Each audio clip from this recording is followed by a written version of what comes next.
The 4-hour warning. Iran told civilians to throw away their food, replace their water filters, and avoid breathing outdoor air without protection. Not during a nuclear accident, not during a chemical spill, during a war. Because that is what happens when oil infrastructure burns at scale. The sky itself becomes dangerous. The air fills with microscopic particles from burning petroleum compounds. Benzene, sulfur dioxide, hydrogen sulfide, heavy metals carried on smoke plumes that spread for miles. These particles don't just irritate lungs, they contaminate soil, settle on crops, seep into water supplies, and enter the human body through every breath. For civilians living near the damaged facilities, the warnings were simple and chilling. Discard unsealed food, replace water filters. Do not breathe the outside air without protection. And then Iran looked at the poisoned sky over its own territory and issued a message. If our oil infrastructure can be turned into a toxic cloud, then every energy facility in the region can become the same. Oil refineries, oil fields, natural gas plants, LNG terminals, storage depots, export ports, tanker loading terminals, power plants, desalination facilities, every piece of infrastructure that keeps the modern energy system alive. Iran publicly placed them all on the target list. And they added a clock. 4 hours. Not a vague threat, not a symbolic warning, a precise countdown issued to the world. Now when you hear a statement like that, the natural reaction is to assume political theater. Countries threaten each other constantly. Military ultimatums are as old as war itself, but this threat was different because Iran attached a number to it. $200 per barrel of oil. Not a speculative headline, not a worst-case scenario from nervous analysts. $200 per barrel was the number Iran presented directly to the United States as the economic consequence of what might happen next. And embedded inside that number was a question, a brutally simple question. Can your economy survive this? Because ours already can. That question is what makes this moment so dangerous, because $200 oil is not just a price spike, it is a systemic shock. At that level, the global economy does not merely slow down, it begins to break. And right now, the decision that determines whether that happens is sitting on a desk in Washington. How the crisis actually started. The 4-hour warning did not appear out of nowhere. It wasn't the result of random escalation or spontaneous anger. It came from a specific event that most Western headlines moved past almost immediately. The United States struck Iranian oil facilities. But the word strike doesn't fully capture what happened, because this was not a limited tactical hit. The attack caused fires so intense that the atmosphere above the facilities became chemically contaminated. Iranian health authorities issued public warnings to civilians in surrounding areas. The air contained dangerous levels of toxic particles. Food exposed to the outside environment had to be discarded. Water filtration systems needed replacement. Outdoor air was no longer safe to breathe without respiratory protection. When oil infrastructure burns at that scale, the result is not just damage to equipment, it creates an environmental disaster. Burning petroleum facilities release a mixture of compounds including benzene, sulfur dioxide, hydrogen sulfide, and heavy metal particulates. These substances are highly toxic to the respiratory system. Long-term exposure increases cancer risk. Contaminated smoke settles into soil and water, spreading far beyond the immediate blast zone. For the civilians living nearby, the war was no longer something happening on a distant battlefield. It was literally in the air they were breathing. Iran looked at the consequences of that attack and made a calculation. If their oil infrastructure could be turned into a toxic cloud, then every energy facility in the Gulf could be turned into the same thing. And the Gulf is not just another region on the map, it is the center of the global energy system. Roughly 1/3 of the world's seaborne oil passes through the Strait of Hormuz. The refineries, pipelines, and export terminals scattered across the Gulf are not just national assets. They are the infrastructure that powers the modern economy. Which means the threat Iran issued was not limited to a regional conflict. It was a threat directed at the entire global economic system. And the markets were about to open. The $200 oil scenario. When Iran issued the 4-hour warning, financial markets were minutes away from opening. That timing was not accidental. Because the moment oil traders saw the announcement, the price of crude was going to react instantly. And the political leadership in Washington understood exactly what that meant. Within hours, a public statement appeared promising decisive action. The United States would force the Strait of Hormuz open, a major operation, a show of control. But the statement was not really a military briefing. It was a market intervention, a message designed to calm traders before the opening bell. Because once oil prices begin moving toward $200 per barrel, the consequences become impossible to contain. At that price level, commercial aviation begins collapsing. Airlines operate on thin margins and fuel is their largest expense. When jet fuel prices double or triple, routes disappear, carriers go bankrupt. The global air travel network that modern tourism and business rely on begins shrinking rapidly. Then the shock moves into logistics. Every modern economy runs on trucks. food, medicine, electronics, clothing, construction materials. Nearly every physical product you use traveled by diesel-powered vehicles. When oil hits $200 per barrel, transportation costs explode, and those costs move directly into retail prices. Groceries, household goods, basic supplies. Everything becomes dramatically more expensive almost overnight. But the real danger appears in the sectors people rarely think about. Energy. Heating costs across Europe become unsustainable for millions. During the loss of Russian gas, Europe already experienced what an energy shock looks like. $200 oil creates an even more severe version of that crisis. Families face impossible choices: heat or food, electricity or rent. And then the shock reaches agriculture. The global food system runs on fuel. Tractors burn diesel. Harvesters burn diesel. Fertilizer production depends on petrochemicals. When oil prices spike, food prices follow.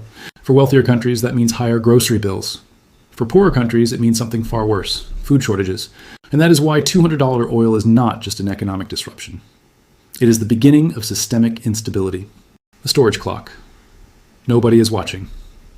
There's another dimension to this crisis that almost no headline is explaining, because it doesn't move at the speed of missiles or explosions. It moves at the speed of physics. Oil storage.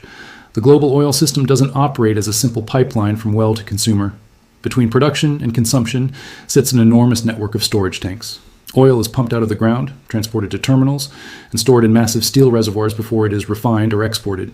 Those tanks are the shock absorbers of the energy system. They allow producers to keep pumping even when demand fluctuates. They allow traders to move oil across oceans without shutting wells down. They smooth volatility in a market where supply and demand rarely match. But buffers only work until they fill. When storage tanks reach capacity, producers cannot simply keep pumping indefinitely. Wells have to slow down or stop entirely. And when production stops in a region supplying the world, supply doesn't drift downward gradually. It collapses. That collapse is the hidden mechanism behind the $200 oil scenario.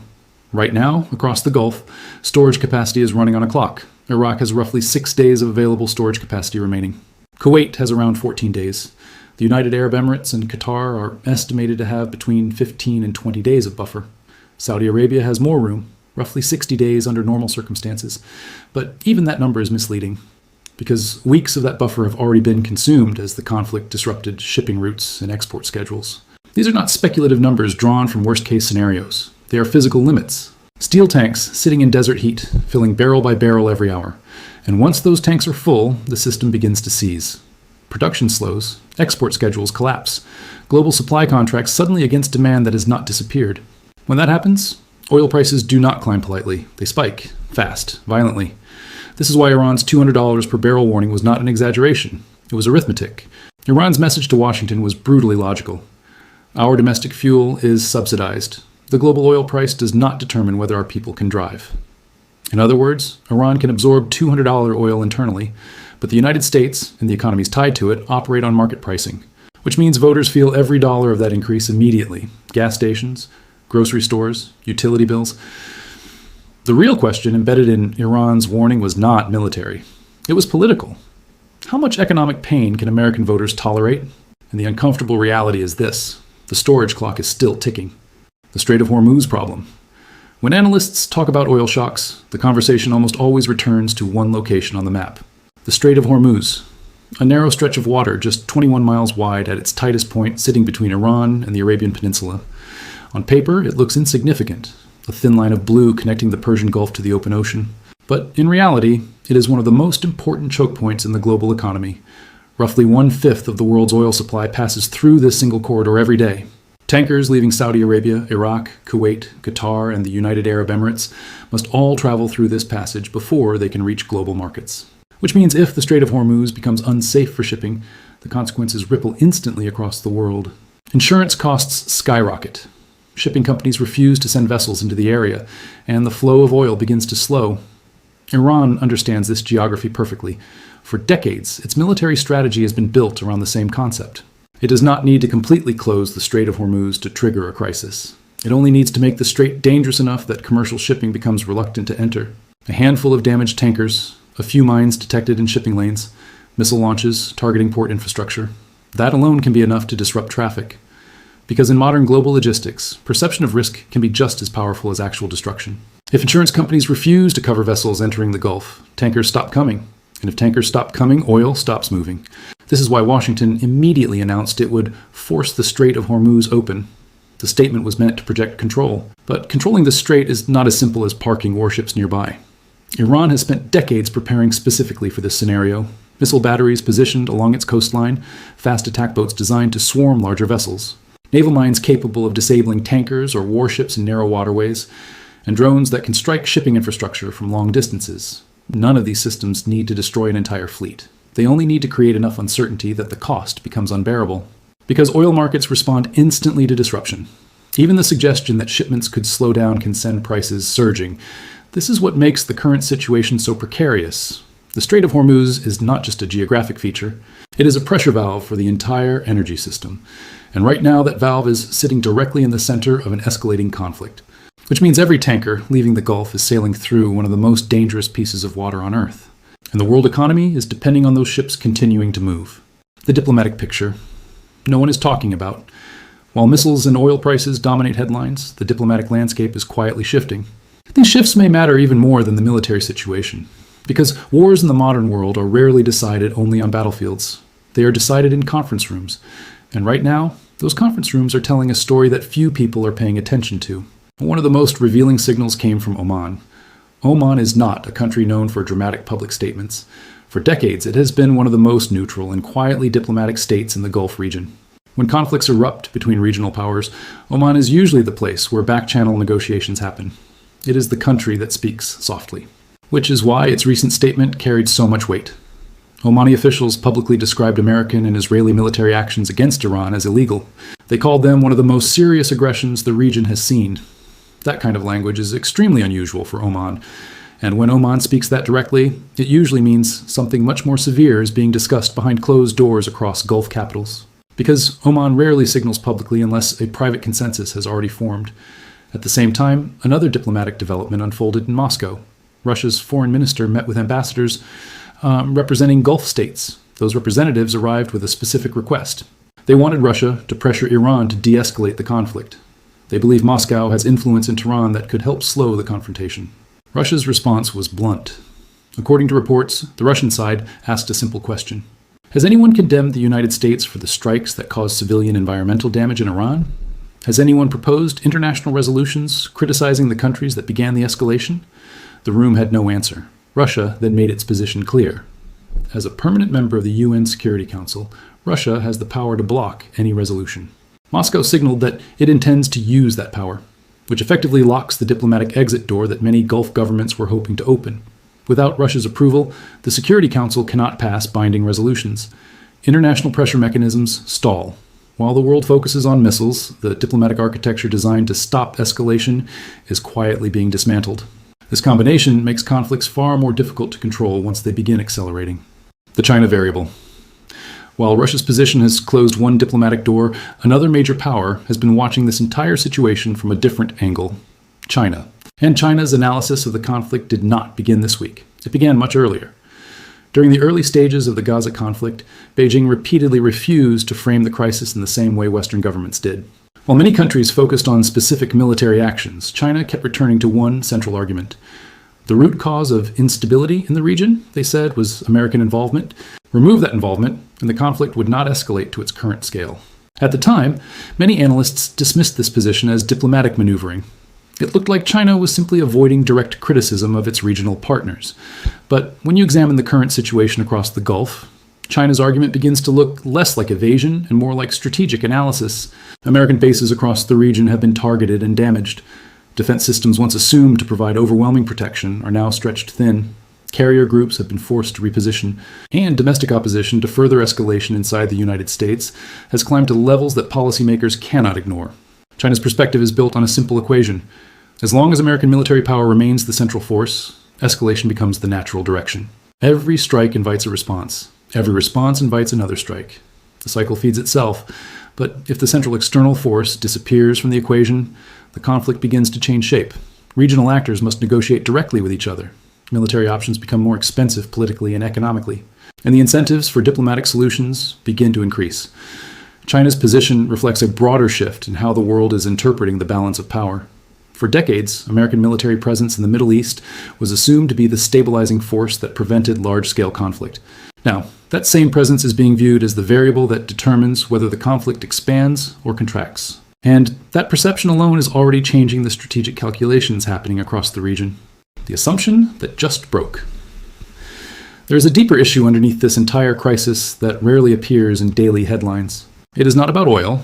It is not about missiles. It is about an assumption that has shaped American military strategy for more than 30 years. That assumption is simple. American technology guarantees overwhelming advantage. For decades, every major military engagement in the Middle East has been built on that premise. Precision weapons, satellite intelligence, advanced aircraft, electronic warfare systems, a logistical machine capable of projecting power anywhere on the planet.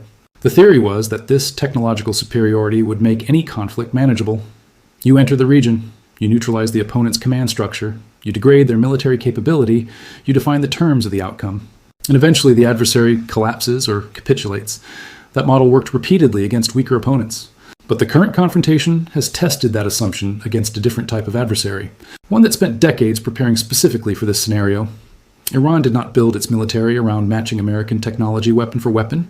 Instead, it built a system designed to survive. Distributed command centers, missile systems hidden across mountainous terrain, large numbers of drones capable of saturating defense systems, and a population of nearly 90 million people living inside a country that has spent 4 decades expecting confrontation. The goal of the recent campaign was not simply retaliation. The strategic objective discussed openly in many policy circles was something much larger. Iranian collapse, internal revolt, government destabilization. None of those outcomes happened. Instead, Iran absorbed the initial strikes, maintained its command structure, and continued operations. Missile capabilities escalated from drones to more advanced systems. Threats expanded from local retaliation to potential strikes against regional energy infrastructure. This does not mean every military exchange favored Iran, but it does mean the core strategic objective failed. And when strategic objectives fail, policymakers begin searching for dramatic alternatives. That is why discussions inside Washington have reportedly included ideas like special forces entering Iranian territory to seize uranium stockpiles, or destroy remaining energy infrastructure, plans that sound decisive on paper. But in reality, they represent something else. The moment when conventional strategies have reached their limits, and decision makers begin reaching for options that feel bold simply because they are dangerous. And that is often the point where conflicts become hardest to control. The strategic winner nobody expected. There is one country watching this entire crisis unfold with a level of strategic patience that deserves careful attention. Russia. 2 years ago, Russia invaded Ukraine and triggered one of the largest sanctions campaigns in modern history. Western governments moved quickly to isolate Moscow economically and diplomatically. Energy exports were restricted, financial systems were cut off, assets were frozen. The goal was clear: reduce Russia's influence and weaken its ability to operate on the global stage. But geopolitics rarely moves in straight lines, because while the West was focused on containing Russia, another dynamic was quietly developing in the background: energy dependency. Europe's energy system had already been shaken by the loss of Russian gas. Governments across the continent scrambled to find alternatives. Liquefied natural gas shipments increased. Emergency policies were introduced. Prices surged before stabilizing. Now a second shock is emerging. Instability in the Gulf threatens the very energy supplies Europe turned to after distancing itself from Russia, which means European governments are facing a difficult reality. The 2 largest energy regions connected to their economy are both entangled in geopolitical confrontation. And that situation gives Russia something it did not have before: strategic leverage. Because while Western credibility is being tested in the Gulf, Russia's diplomatic position is expanding. European officials who once demanded isolation are now quietly engaging Moscow again in diplomatic discussions. Gulf states searching for mediation are speaking with Russian officials. And international negotiations that require approval inside the United Nations Security Council must pass through one unavoidable fact: Russia holds a permanent veto. This does not mean Russia won the war in Ukraine in a traditional military sense, but geopolitics is not always decided by battlefield victories. Sometimes the decisive moment comes when a rival power overextends somewhere else. The current crisis in the Gulf has forced the United States to redirect diplomatic attention, military resources, and economic stability toward another confrontation. And every hour that confrontation continues, Russia's position inside the global power structure becomes more valuable. Because suddenly, the country that was supposed to be isolated is now the country multiple regions need in order to stabilize a growing crisis. And in geopolitics, that kind of reversal can change the balance of power faster than any missile strike. 9 days. That is how long this conflict had been running when Iran issued its 4-hour warning to the world. 9 days is a remarkably short amount of time in geopolitical terms. Wars often unfold across years. Diplomatic crises stretch across months. And yet, in just over a week, The strategic landscape of an entire region has shifted. America's regional defense architecture has taken visible damage. Gulf investment flows have begun quietly pulling back from American markets. Energy traders are now watching oil prices move toward levels the global economy cannot comfortably absorb. The air above Iranian oil infrastructure has become toxic enough for civilians to be warned not to breathe it. Water facilities across the Gulf are being openly discussed as potential targets. Oman, one of the region's most careful diplomatic actors, has publicly condemned the aggressor. Russia has effectively blocked the diplomatic route that Gulf states hoped would slow the escalation. Europe is staring at the possibility of another energy crisis without an obvious alternative supply. And Iran has made one point absolutely clear. The large-scale attack targeting every energy site in the region simultaneously, the real one, has not happened yet. The 4 hours passed, markets opened, oil prices moved, and the world that existed before this war began is not coming back through the same door it left. What happens next depends on a decision that has technically been available since the first day of the conflict. A decision that becomes more expensive with every passing hour, more politically difficult with every missile launched, and more economically urgent with every barrel of oil that moves closer to $200. The question is not whether the world can afford to make that decision. The question is whether the people holding the power to make it can afford to keep refusing. Because history tends to judge moments like this very simply, not by the speeches made during the crisis, but by the choices made when the cost of waiting became impossible to ignore. If this breakdown helped you see what's actually happening beneath the headlines, make sure you hit the like button. Because the algorithm tends to bury deeper analysis like this, and your engagement is what pushes it back into view. Subscribe to the channel if you want more geopolitical and economic breakdowns explained the way they actually work, not the way they're simplified in headlines. And I want to hear your perspective as well. Drop a comment below and tell me this. At what price does oil become politically impossible to ignore? Because that number might end up deciding what happens next.